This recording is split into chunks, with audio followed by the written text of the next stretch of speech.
ಅನಿತರುಳಗೆಚ್ಚೆತ್ತ ಮುನಿಪಾನ ಎಚ್ಚೆತ್ತ ಮುನಿಪಾಗ ಜನಪ ನಡೆಸಿದ ಕೃತ್ಯವನು ಮೇ ತನಯನಿತ್ತ ಶಾಪವನು ಕೇಳ್ದಾಗ ಮನನೋದು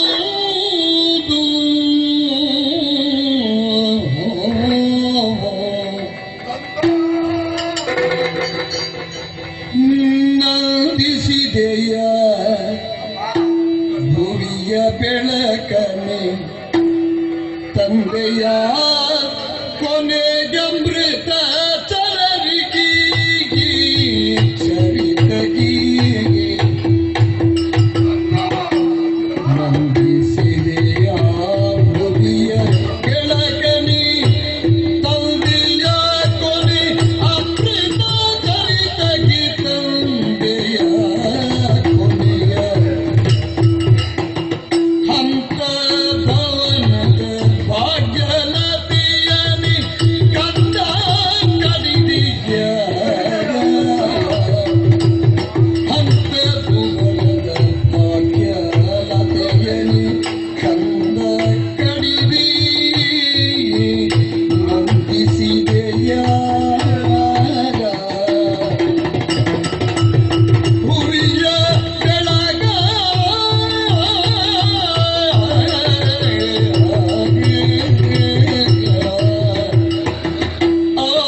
ಪರಮಾತ್ಮನನ್ನೇ ಅನುಸಂಧಾನಗೊಳಿಸಿ ಸಮಾಧಿ ಸ್ಥಿತಿಯನ್ನು ನಾನು ತಲುಪಿದ್ದೆ. ಒಮ್ಮಿಂದೊಮ್ಮೆಲೆ ಉತ್ಥಾನವಾಗಬೇಕಾಯಿತು. ಕಾರಣ ಆಶ್ರಮದಲ್ಲಿ ನಡೆದಂತಹ ದುರ್ಘಟನೆ. ಹೌದಪ್ಪ. ಕಣ್ತೆರೆದು ಕಣ್ಣೆತ್ತಾದ ಪ್ರಳಯಕಾಲದ ರುದ್ರನನ್ನಾದರೂ ಒಮ್ಮೆಗೆ ಲೆಕ್ಕಿಸದಂತಹ ಮಗ. ದಿವ್ಯ ದೃಷ್ಟಿಯಿಂದ ಅರಿತುಕೊಂಡೆ ಮಗುವೂ ಇಲ್ಲೇನು ನಡೆಯಿತು ಅನ್ನುವುದನ್ನು. ಅಲ್ವೇ ಸಿಟ್ಟು ಬಂತೆ ಮಗನೇ ನಿನಗೆ? ಶಪಿಸಿದೆಯ ಮಹಾರಾಜನಿಗೆ? ಶಪಿಸಿದ್ದಾನಪ್ಪ. ಎಂತಹ ಕೃತ್ಯಗೈದೆ ಮಗು, ಎಂತಹ ಚಾತುರ್ಯವನ್ನು ಗೈದೆ. ಶಶಿವಂಶದ ವಲ್ಲರಿಯನ್ನು ಕಮರಿಸಿ ಹಾಕಿದೆಯ ಮಗು. ಪ್ರಜೆಗಳ ಭಾಗ್ಯದ ಲತೆಯನ್ನು ಮುರಿದು ಬಿಸಾಡಿದೆಯ ಕಂದ. ಚಕ್ರವರ್ತಿಗೆ ಈ ದುಸ್ಥಿತಿಯನ್ನು ಒದಗುವ ಹಾಗೆ ಶಾಪವನ್ನಿದ್ದೆಯ. ರಕ್ಷಕನಿಂದ ಅವನಿಗೆ ಸಾವು ಬರುವಂತೆ ಮಾಡಿದೆಯ. ಅವನೇನೆಂದು ಅರ್ಥವಿಸಿಕೊಂಡೆಯ? ಯುಗಕ್ಕೆ ಓರ್ವನೇ ಔತ್ತರೇಯನು ಅಗಣಿತ ಗುಣಾರ್ಣವನು. ಯುಗಕ್ಕೆ ಯುವನೇ ಔತ್ತರೇಯನು ಅಗಣಿತ ಗುಣಾರ್ಣವನು.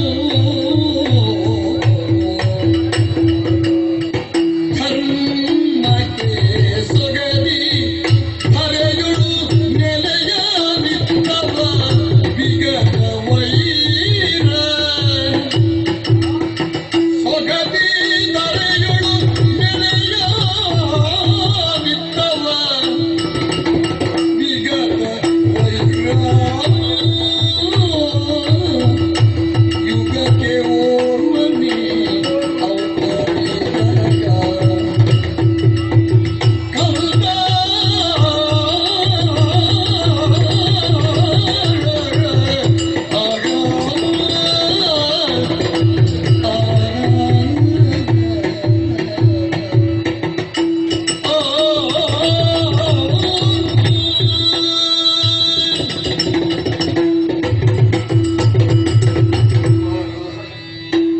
ಪರಮಜ್ಞಾನಿಯಾದಂತಹ ನೀನು ಕೂಡ ಪರೀಕ್ಷಿತರನ್ನು ಅರ್ಥವಿಸಿಕೊಳ್ಳುವುದಲ್ಲಿ ವಿಫಲನಾಗಿ ಹೋದೆಯ ಕಂದ.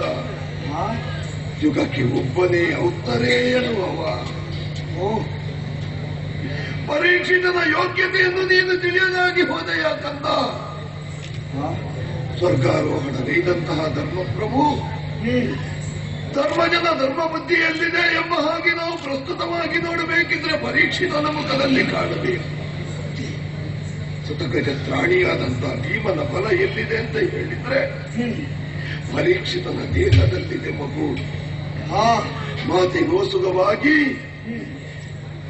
ಹೊಂಬರದಿಂದ ಐರಾವತವನ್ನು ಇಳಿಸಿದಂತಹ ಫಲಗುಣಿಯ ಬಿಲ್ಗಾರಿಕೆ ಎಲ್ಲಿದೆ ಅಂತ ಕೇಳಿದ್ರೆ ಪರೀಕ್ಷಿತದ ತೋಳಲ್ಲಿದೆ ಮಗು. ಇಷ್ಟಕ್ಕೂ ಅವ ಏನು ಅಪಚಾರವನ್ನು ಗೈದ ಅಂತ ಇಂತಹ ಶಿಕ್ಷೆಯನ್ನು ಕೊಟ್ಟೆ ನೀನು. ಅಪಚಾರ ಅವನದಲ್ಲ ಮಗು, ಅಪಚಾರ ನಮ್ಮದು. ಅವನೇನು ತಪ್ಪು ಮಾಡಿದ? ನಮ್ಮ ಆಶ್ರಮವನ್ನು ಸುಟ್ಟು ಹಾಕಿದ್ನೆ, ತಪಭೂಮಿಯನ್ನು ಭಂಗಗೊಳಿಸಿದ್ನೇ ಅವ. ಇಲ್ಲ, ಉಳಿದ ನಾರಿಯರು ಮಡದಿಯೋರ್ವಳನ್ನು ಬಿಟ್ಟು ಉಳಿದ ನಾರಿಯರೆಲ್ಲರೂ ಮಾತಿಗೆ ಸಮಾನರೆಂಬ ಹಾಗೆ ಧರ್ಮ ಬುದ್ಧಿಯಿಂದ ನಡೆದವ. ಅಖಂಡ ಭೂಮಂಡಲಕ್ಕೆ ಚಕ್ರವರ್ತಿಯವ, ಧರ್ಮ ಬೀರುವಾದಂತವ. ನಮ್ಮ ಆಶ್ರಮಕ್ಕೆ ಮತ್ತೆ ಏನನ್ನು ಕೇಳಿದ? ಗುಟುಕು ನೀರನ್ನು ಕೇಳಿದ. ಹಾದಿಯಲ್ಲಿ ಹೋಗುವವರಿಗೆ ಕರೆದು ಕೊಡುವವರು ನಾವು. ಧರ್ಮ ಬುದ್ಧಿಯಲ್ಲಿರಬೇಕಾದ ನಾವು ಕರೆಸಿ ಅವನನ್ನು ಉಪಚಾರ ಮಾಡಬೇಕಿತ್ತು. ಅಂತಲ್ಲಿ ಒಂದು ಕೇಳಿದಾಗ ನೀರನ್ನು ಕೊಡುವಂತಹ ಸ್ಥಿತಿಯೂ ನಮ್ಮಲ್ಲಿಲ್ಲದಾಗಿ ಹೋಯಿತು. ನೀರನ್ನು ಕೊಡಬೇಕಾದ ಬದಲಿಗೆ ನೀನೇನನ್ನು ಕೊಟ್ಟೆ? ಶಾಪವನ್ನು ಕೊಟ್ಟು ಬಿಟ್ಟೆ, ಶಾಪವನ್ನು ಕೊಟ್ಟೆ. 17 ದಿನದೊಳಗೆ ತಕ್ಷಕ ದಂಶದಿಂದ ನಿನಗೆ ಸಾವು ಬರಲಿ. ಮೊದಲೇ ಪಾಂಡವರ ಮೇಲೆ ಕ್ರೂರಿಯಾದಂತಹ ತಕ್ಷಕ ವಕ್ರ ದೃಷ್ಟಿಯನ್ನಿಟ್ಟಿದ್ದ. ತನ್ನ ಮಡದಿಯನ್ನು ಮಗನನ್ನು ಕಳೆದುಕೊಂಡು ಮರಣಕ್ಕೆ ಅರ್ಜುನ ಕಾರಣನಾಗಿದ್ದಾನೆ ಅನ್ನುವ ಕಾರಣಕ್ಕಾಗಿ ಪಾಂಡವರ ಮೇಲೆ ದ್ವೇಷವನ್ನಿರಿಸಿದ ಅವನಿಗೆ ನೀನು ಅವಕಾಶವನ್ನು ಮಾಡಿಕೊಟ್ಟೆಯಲ್ಲ ತಂದ. ಪರಿಣಾಮವಾಗಿ ಚಕ್ರವರ್ತಿಯನ್ನು ಕಳೆದುಕೊಂಡು ಈ ಭೂಮಿ ನಶ್ವರವಾಯಿತು, ಬರಿದಾಗಿ ಹೋಯಿತು ಕಂದ.